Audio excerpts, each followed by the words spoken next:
لیکن اس وقت آسمان سرخ انگارے کی طرح ہوگا. فَيَوْمَئِذٍ لَا يُسْأَلُ عَنْ ذَنبِهِ إِنسٌ وَلَا جَانٌ. پھر اس دن انسان اور جنات سے ان کے گناہوں کے بارے میں پوچھا نہیں جائے گا، کیونکہ پوچھنے کی حاجت نہ ہوگی. لوگوں کے چہرے بتا رہے ہوں گے کہ کتنے گناہگار ہیں. فَبِأَيِّ آلَاءِ رَبِّكُمَا تُكَذِّبَانِ. پس اے گروہ جن و انس، تم اپنے رب کی کون کون سی نعمتوں کو جھٹلاؤ گے؟ قیامت کی ہولناکیاں سننے کے بعد بھی کیا تم اللہ کی بارگاہ میں سچی پکی توبہ نہیں کرو گے؟ یعرف المجرمون بسیماہم. کیا ہولناک وہ لمحات ہوں گے جب مجرمین گناہگار اپنی پیشانیوں سے پہچانے جائیں گے. فَيُؤْخَذُ بِالنَّوَاصِي وَالْأَقْدَامِ. پھر پیشانی کے بالوں اور ٹانگوں سے پکڑ لیے جائیں گے اور گھسیٹ کر جہنم میں پھینک دیے جائیں گے. کیا اب بھی اللہ کی نعمتوں کو جھٹلاؤ گے اور اب بھی نافرمانی کرو گے؟ فَبِأَيِّ آلَاءِ رَبِّكُمَا تُكَذِّبَانِ. پس اے گروہ جن و انس، تم اپنے رب کی کون کون سی نعمتوں کو جھٹلاؤ گے؟ پھر کہا جائے گا هَذِهِ جَهَنَّمُ الَّتِي يُكَذِّبُ بِهَا الْمُجْرِمُونَ. یہ وہ جہنم ہے جس کو مجرم گناہگار جھٹلاتے تھے. یطوفون بینہا وبین حمیم آن. اس جہنم میں یہ بھاگتے پھریں گے عذاب کی سختیوں کی وجہ سے، بھاگنا چاہیں گے مگر بھاگ نہ سکیں گے تو جہنم کی آگ میں ہوں گے. وبین حمیم آن. اور سخت کھولتے ہوئے گرم پانی میں ڈبکیاں کھا رہے ہوں گے. گرم پانی ان پر ڈالا جائے گا. فَبِأَيِّ آلَاءِ رَبِّكُمَا تُكَذِّبَانِ. پس اے گروہ جن و انس، تم اپنے رب کی کون کون سی نعمتوں کو جھٹلاؤ گے؟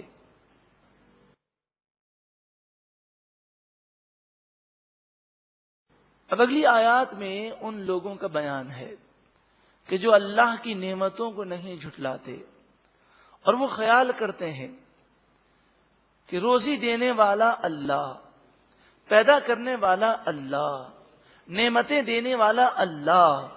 تو جب رب العالمین سب کچھ دینے والا ہے تو بندہ اللہ اور اس کے رسول کی نافرمانی کیوں کرے؟ یہ دنیا کے لوگ جن کی خاطر گناہ کیے جاتے ہیں، یہ نہ تو ہمیں زندگی دیتے ہیں، نہ یہ ہمیں شفا دے سکتے ہیں، نہ یہ مصیبت سے بچا سکتے ہیں. تو پھر ان لوگوں کی خاطر اپنے رب کو جو رحیم و کریم پروردگار ہے اسے ناراض کیوں کیا جائے؟ تو وہ اللہ کے خوف کی وجہ سے، اور اس خوف کی وجہ سے کہ ہمیں اللہ کی بارگاہ میں کھڑا ہونا ہے، وہ گناہوں سے ڈر جاتے ہیں، گناہوں سے دور ہو جاتے ہیں. گناہ کرتے وقت انہیں اللہ کا خوف آتا ہے اور صرف اللہ سے ڈر کر وہ گناہوں کو چھوڑ دیتے ہیں. ان کے مقام و مرتبے کو بتایا گیا. وَلِمَنْ خَافَ مَقَامَ رَبِّهِ جَنَّتَانِ. اور جو اپنے رب کے حضور کھڑے ہونے، قیامت کے میدان میں اپنے رب کی بارگاہ میں حاضر ہونے کے خوف کی وجہ سے وہ گناہوں سے بچ گیا، جو اپنے رب کے حضور کھڑے ہونے سے ڈر گیا، اس کے لیے 2 باغات ہیں، 2 جنتیں ہیں. حضرت عمر رضی اللہ تعالیٰ عنہ کے دور میں ایک نوجوان جس نے گناہ کا ارادہ کیا اور پھر اللہ کے خوف کے مارے اس نے چیخ ماری اور بے ہوش ہو گیا، وہ گناہ نہ کر سکا. پھر ہوش میں آنے کے بعد ان کے والد نے وجہ پوچھی بے ہوش ہونے کی، تو انہوں نے یہ کہا کہ میں گناہ کی طرف پہنچ گیا تھا، پھر اللہ کا خوف مجھ پر غالب آیا. یہ کہنا تھا کہ خوف کا ایسا غلبہ ہوا کہ ان کا انتقال ہو گیا. حضرت عمر رضی اللہ تعالی عنہ اس نوجوان کی قبر پر گئے، اور قبر پر جانے کے بعد آپ نے فرمایا، اے نوجوان، اللہ تعالیٰ فرماتا ہے وَلِمَنْ خَافَ مَقَامَ رَبِّهِ جَنَّتَانِ، جو اپنے رب کے حضور کھڑے ہونے سے ڈرے اس کے لیے 2 جنتیں ہیں۔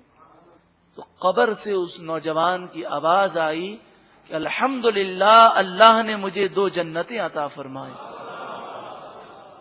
فَبِأَيِّ آلَاءِ رَبِّكُمَا تُكَذِّبَانِ، پھر اے گروہ جن و انس، تم اپنے رب کی کون کون سی نعمتوں کو جھٹلاؤ گے؟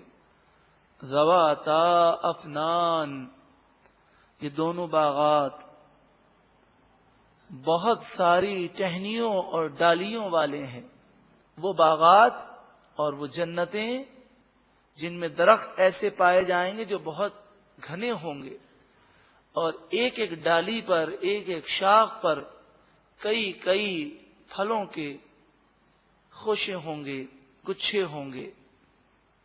فَبِأَيِّ آلَاءِ رَبِّكُمَا تُكَذِّبَانِ، پھر اے گروہ جن و انس، تم اپنے رب کی کون کون سی نعمتوں کو جھٹلاؤ گے؟ کیا اتنی پیاری جنت بھی تم چھوڑ دو گے؟ اتنی پیاری جنت کے ذکر سننے کے باوجود اسے حاصل کرنے کی کوشش نہیں کرو گے؟ فِيهِمَا عَيْنَانِ تَجْرِيَانِ، ان دونوں جنتوں میں بہنے والے چشمے ہیں، 2 چشمے ہیں۔ فَبِأَيِّ آلَاءِ رَبِّكُمَا تُكَذِّبَانِ، پھر تم اپنے رب کی کون کون سی نعمتوں کو جھٹلاؤ گے؟ فِيهِمَا مِن كُلِّ فَاكِهَةٍ زَوْجَانِ، ان دونوں جنتوں میں ہر قسم کے پھلوں کے جوڑے ہیں۔ مراد یہ ہے کہ جنتوں میں یوں تو بے شمار لذتیں ہیں، مگر وہ شخص جو اللہ کے خوف کی وجہ سے گناہوں سے بچ جائے، اسے خصوصی طور پر الگ الگ نعمتیں دی جائیں گی، وہ اعلیٰ جنتوں میں ہوں گے۔ فَبِأَيِّ آلَاءِ رَبِّكُمَا تُكَذِّبَانِ، پھر اے گروہ جن و انس، تم اپنے رب کی کون کون سی نعمتوں کو جھٹلاؤ گے؟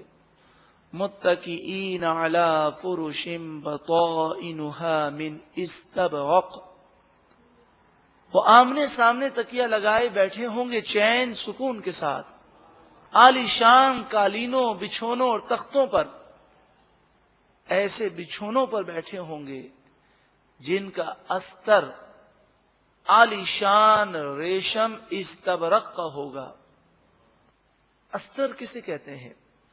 آپ نے اگر رضائی دیکھی ہو، لحاف دیکھا ہو، دیکھا تو سب نے غور کیا ہو، تو اب دیکھیں ایک کپڑا تو وہ ہوتا ہے جو اس کے اوپر ہے، جو لوگوں کو نظر آتا ہے، اور ایک کپڑا اندر ہوتا ہے۔ تو عام طور پر اوپر والا کپڑا اندر والے کپڑے سے زیادہ خوبصورت ہوتا ہے، اور اندر تو انسان ہر قسم کا کپڑا لگا دیتا ہے کہ اندر کس کو نظر آنا ہے۔ تو فرمایا وہ بچھونے جن کا اندر کا کپڑا استر اتنے عالی شان ریشم کا ہوگا تو اعلیٰ کپڑے کی اور اوپر والے کپڑے کی کیا شان ہوگی۔